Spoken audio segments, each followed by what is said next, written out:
Dari Machiavelli kita belajar tentang jikalau Anda ingin menjadi penguasa yang hebat, Anda harus menjadi pembohong yang besar. Penguasa yang sebenarnya menggunakan politik Machiavelli dengan langgam politik Jawa, sehingga kebohongan itu dibungkus dengan kesantunan, dengan kebaikan yang karikatural, sehingga rakyat sebenarnya terninabubukan dengan strategi politik yang kotor itu. Tulang punggung tiran Jawa dalam membunuh demokrasi itu menggunakan mitra politik sivil Islam. Karena itu kita tidak memperoleh protes yang cukup kuat dari kalangan masyarakat sivil, karena sivil Islam ini betul-betul sudah dikendalikan oleh tiran Jawa. Politik itu ya menghalalkan segala cara. Politik itu ya harus berbohong, yang harus disertai kelicikan, pengkhianatan. Itu yang sebenarnya saya berontak, saya lawan. Kita terbelah tidak lagi secara politik, tapi terutama secara ekonomi. Keterbelahan ekonomi itu lebih membahayakan. Welcome to your channel QNC, berdiri kokoh di tengah.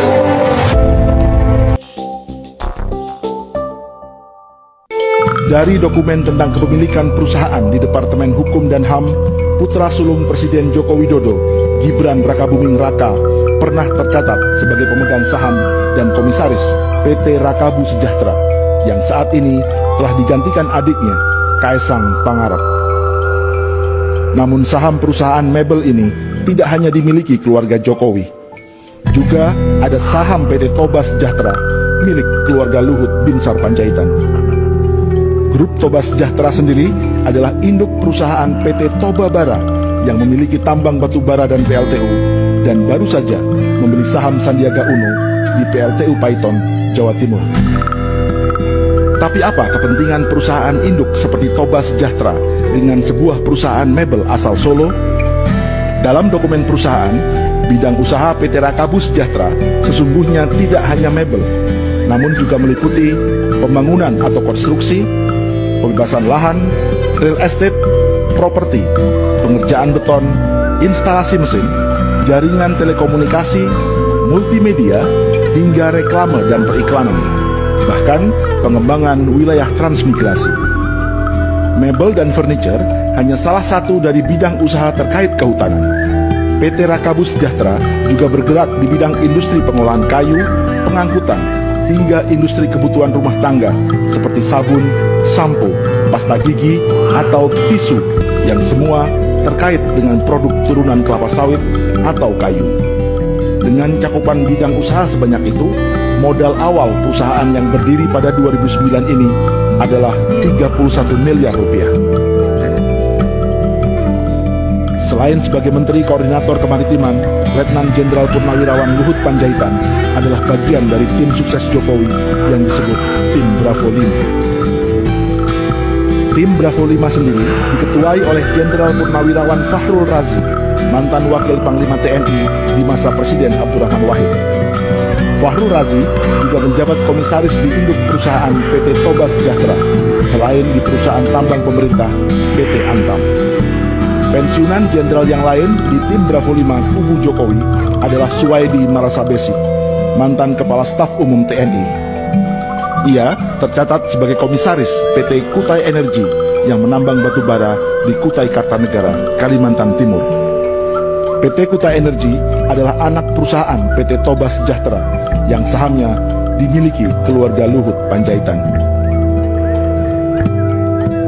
Tanpa melihat afiliasi politik, inilah sebagian jenderal TNI dan Polri yang jejaknya sedang dan pernah berada di perusahaan tambang batubara.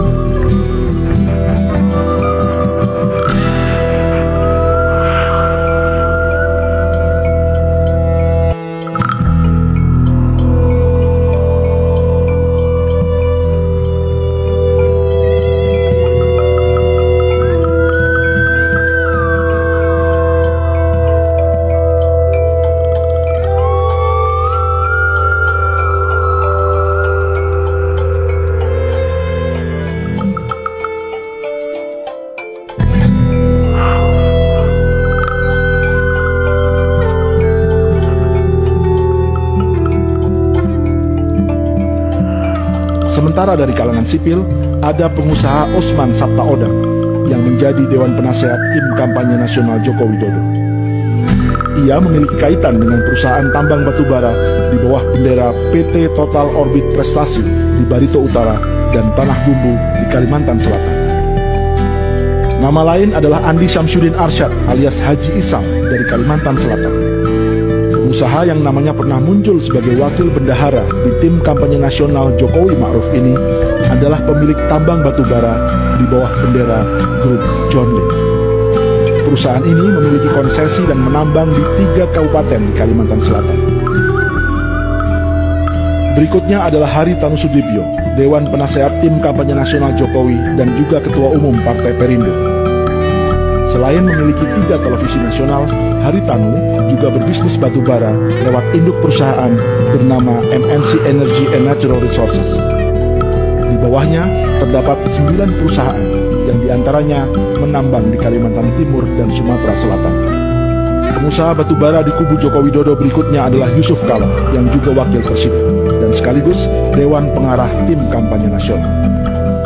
Pengusaha asal Sulawesi Selatan ini berbisnis batubara dan listrik lewat bendera Grup Kala dengan setidaknya 2 anak usaha, yaitu Kala Arebama dan PT Kala Electrical System yang bekerjasama dengan PLN. Lewat perusahaan yang lain, Yusuf Kala juga mengembangkan pembangkit listrik tenaga air di Sulawesi Tengah. Lalu bagaimana dengan kubu Prabowo dan Sandiaga Uno? Prabowo Subianto tercatat sebagai pemilik Nusantara Energy Resources yang menaungi 17 anak perusahaan. Adapun Sandiaga Uno adalah pemegang saham Grup Saratoga yang juga pernah menjadi Direktur Tambang Batubara PT Multi Harapan Utama di Kutai Kartanegara. Lubang tambang perusahaan ini ikut menelan korban jiwa. Jejak Sandiaga Uno juga muncul di PT Adaro Energy yang merupakan tambang batubara terbesar di Indonesia saat ini, yang juga memiliki saham di proyek PLTU Batang, Jawa Tengah. Kubu Prabowo Sandi memiliki tim sukses yang disebut Badan Pemenangan Nasional atau BPN, di mana Direktur Komunikasi dan Media dijabat oleh adiknya sendiri, Hasyim Joyo Hadikusumo. Hasyim adalah pemegang saham PT Batu Hitam Perkasa yang memiliki PLTU di Paiton, Jawa Timur, sebelum dijual kepada PT Saratoga Investama milik Sandiaga Uno, dan oleh Sandiaga Uno akhirnya dijual kembali kepada PT Toba Bara Energi milik Luhut Panjaitan. Nama lain di kubu Prabowo adalah Ferry Mursidan Balda yang menjabat sebagai Direktur Relawan untuk Badan Pemenangan Nasional. Keluarga Ferry melalui istrinya memiliki 3 izin usaha penambangan batubara di Kabupaten Berau, Kalimantan Timur, yaitu PT Syahid Berau Bestari, PT Rantau Panjang Utama Bakti, dan PT Syahid Indah Utama. Bahwa yang 35.000 megawatt di seluruh Indonesia dari Sabang sampai Merauke itu harus dengan cara apapun harus dikejar. Jika sebagian besar dari 35.000 megawatt yang disebut Presiden Jokowi adalah batubara, maka ini adalah kabar baik bagi setidaknya 10 perusahaan batubara terbesar di Indonesia. Sebab 60% dari seluruh bisnis batubara dikuasai oleh 10 perusahaan ini. Selain menambang batubara di hulu, di industri hilir mereka juga para pemilik PLTU. Jumlah PLTU dan kapasitas yang dimiliki bervariasi, dan sebagian dalam tahap perencanaan, perluasan, konstruksi, atau komitmen investasi.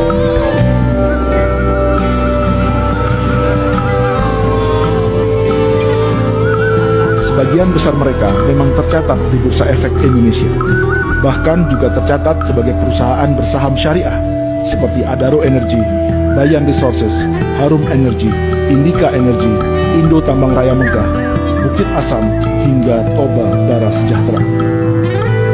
Saham syariah adalah saham yang dianggap tidak bertentangan dengan prinsip-prinsip syariah di pasar modal.